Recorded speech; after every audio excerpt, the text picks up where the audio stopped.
کوئی اور ہے۔ میں تو اس پر بھی مطلب یہ کہ عرض کرتا ہوں، جسے ہم کہتے ہیں، بعض لوگ کہتے ہیں کہ دعا کریں ہماری بچی کا نصیب اچھا ہو جائے۔ تو نصیب اچھا ہو جانے کا کیا مطلب ہے؟ کیا نصیب پہلے برا ہے کہ وہ اچھا ہو جائے؟ اگر یہ تصور رکھ کر آپ کہہ رہے ہیں تو پھر یہ قطعاً غیر مناسب ہے، کیونکہ جو اللہ کا جس کے لیے بھی فیصلہ ہے وہ اچھا ہی ہے۔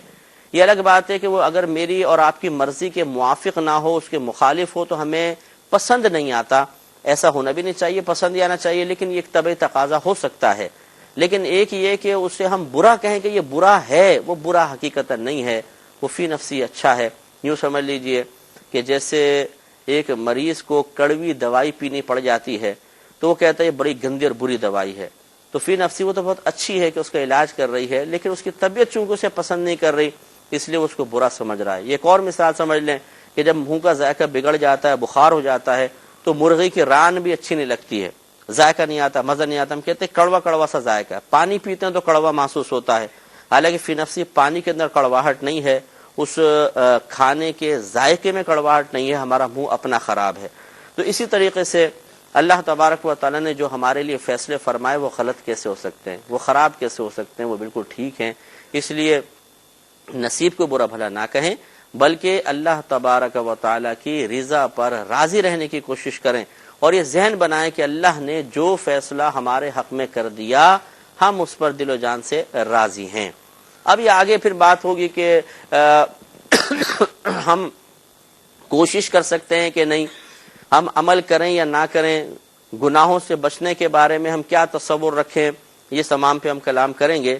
یہاں پر ایک بات اور یاد رکھیے، جیسے کہ آپ کی خدمت میں حدیثیں عرض کی تھیں کہ نبی کریم صلی اللہ علیہ وسلم نے فرمایا کہ قلم قدرت سب کچھ لکھ کر خشک ہو چکا ہے، ابھی آگے بھی حدیث آئے گی، اور اب اس میں کوئی کمی زیادتی نہیں ہو سکتی ہے۔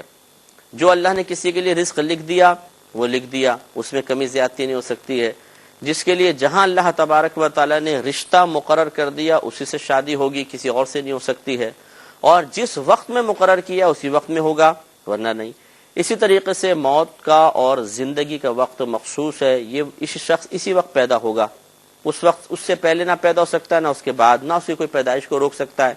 اسی طرح جس نے جس وقت مرنا ہے اللہ تعالیٰ نے اس کی موت کا فیصلہ کیا، اس نے اسی وقت مرنا ہے، کون اس کو روک سکتا ہے؟ یہ میں نے دوبارہ اس لیے باتیں دہرائیں کہ اب یہ جو بیچارے عاملین حضرات ہوتے ہیں انہیں مسئلہ تقدیر سے کوئی شغف نہیں ہوتا، نہ ان کو اتنی معلومات ہوتی ہیں۔ کسی نے پوچھا کہ جی میری شادی نہیں ہو رہی، کہتے ہیں بندش ہے۔ جی ہمارا کاروبار نہیں چل رہا، جی بندش ہے۔ ہمارے بچے پیدا نہیں ہو رہے، شادی کو 2 سال ہو گئے، جی بندش ہے۔ اب سوال یہ پیدا ہوتا ہے کہ بندش کا کیا تصور ہے؟ اگر بندش کا یہ تصور رکھا جائے کہ اللہ تعالیٰ تو تمہیں اولاد دینا چاہتا تھا لیکن فلاں شخص نے جادو کروا کے بچوں پہ بندش کروا دی، اگر یہ تصور ہے تو یہ تو کفر ہو جائے گا۔ اس لیے کہ اس کا مطلب تو یہ ہے کہ آپ یہ کہہ رہے ہیں کہ اللہ تبارک و تعالیٰ تو تمہیں اولاد دینے کا فیصلہ کر چکا تھا لیکن فلاں شخص کا جادو رکاوٹ بن گیا اور اس نے اللہ کے فیصلے کو بدل دیا۔ حالانکہ نبی کریم تو فرما رہے ہیں کہ اللہ کا فیصلہ نہیں بدلے گا، اس میں جو لوح محفوظ میں لکھا ہے اس میں کمی زیادتی کچھ بھی نہیں ہو سکتی ہے۔ اسی طریقے سے رزق لکھ دیا گیا، آپ کہہ رہے ہیں فلاں نے بندش کروائی، اس کا مطلب ہے کہ فلاں نے رزق کو روک دیا اپنے عمل کے ذریعے، یہ کہنا چاہتے ہیں، یا فلاں نے شادی کو روک دیا کہ لڑکی کی شادی نہیں ہونے دے رہے، یا ہم کہتے ہیں جو فلاں نے جادو کروا کے اس کو مار دیا۔ آپ خود سوچئے کہ اللہ تعالی، ہم نے آیت آپ کی خدمت میں پڑھی کہ جب کسی قوم کی آخری حد آ جاتی ہے، اس کی اجل آ جاتی ہے، موت آ جاتی ہے، تو پھر نہ وہ آگے بڑھ سکتے نہ پیچھے ہٹ سکتے ہیں، ایک وقت مقررہ پر ہی وہ مریں گے۔ اب یہ کہنا کہ جی فلاں نے مار دیا، فلاں کیسے مار سکتا ہے، اسے تو اللہ نے مارا ہے۔ کیا آپ یہ کہنا چاہتے ہیں کہ اللہ تعالیٰ تو اس کو لمبی زندگی اس کے لیے لکھی ہوئی تھی اور فلاں نے اس کی زندگی وہ کم کر دیا؟ تو اس کا مطلب ہے پھر آپ ساتھ میں یہ بھی عقیدہ رکھ رہے ہیں کہ اس شخص نے اللہ کے فیصلے کو بدل دیا، اور یہ قطعاً غیر مناسب ہے۔ ہاں اگر بندش کا یہ تصور رکھا جائے کہ اللہ تبارک، مثلا اولاد کے سلسلے میں، کہ اللہ تبارک و تعالیٰ کا فیصلہ یہ تھا کہ انہیں 3 سال تک ان کے ہاں کوئی بچہ پیدا نہیں ہوگا، اور کسی نے جادو بھی کروا دیا کہ ان کے ہاں بچہ پیدا نہ ہو، اس نے 3 سال کی مدت رکھی نہیں رکھی، بہرحال جادو کروا دیا کہ بچہ پیدا نہ ہو۔ اب 1 سال گزرا بچہ پیدا نہیں ہوا، 2 سال گزرے بچہ پیدا نہیں ہوا، تو وہ جادو کروانے والا اور خود جادو کرنے والا خوش ہو رہے ہوں گے کہ دیکھو ہم نے بچے کو روک دیا. حالانکہ اگر آپ غور فرمائیں تو اللہ تبارک و تعالیٰ کا تو فیصلہ ہی یہ ہے کہ ان کے ہاں 3 سال تک بچہ پیدا نہ ہو. یہی وجہ کہ 3 سال گزریں گے، اگر اللہ تعالیٰ نے ان کے لیے بچے کا فیصلہ کیا ہوا ہے، 4تھے سال بچہ پیدا ہو جائے گا، گیا ان کا جادو.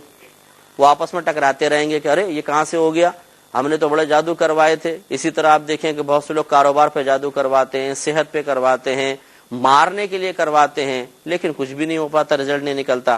لہٰذا بندش کا اگر یہ تصور رکھا جائے کہ بعض اوقات کسی شخص کے نے جو ایک بندش کا عمل کیا ہے، مثلا جس کو بندش کہتے ہیں، وہ اللہ تعالیٰ کی مرضی کے موافق ہو جاتی ہے کہ اللہ کا فیصلہ یہ ہوتا ہے کہ بندے کو کمی دے گا اور بندش بھی اسی چیز کی کروائی گئی ہے اور یہ موافق ہو گئے تو ٹھیک. لیکن اگر یہ عقیدہ رکھا کہ اس شخص کی بندش کروانے کا عمل اللہ کے فیصلے کو بدل دے گا تو یہ تو کفر ہے، انسان دائرہ اسلام سے خارج ہو جائے گا.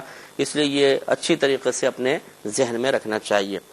ایک یہ سوال وہ جواب تو ہو گیا ہے لیکن میں چاہتا ہوں کہ وضاحت سے ہو جائے، لیکن ٹائم بھی بہت کم ہے. انشاءاللہ زندگی رہی تو دوسرے اگلے پروگرام میں ہم کچھ سوالات لیں گے اور ان کے جوابات لینے کے بعد انشاءاللہ مسئلہ تقدیر کو مزید واضح کریں گے. اللہ تعالی ہمیں اس پروگرام کو دیکھنے کی بھی توفیق عطا فرمائے. آمین. وآخر دعوانا ان الحمدللہ رب العالمین.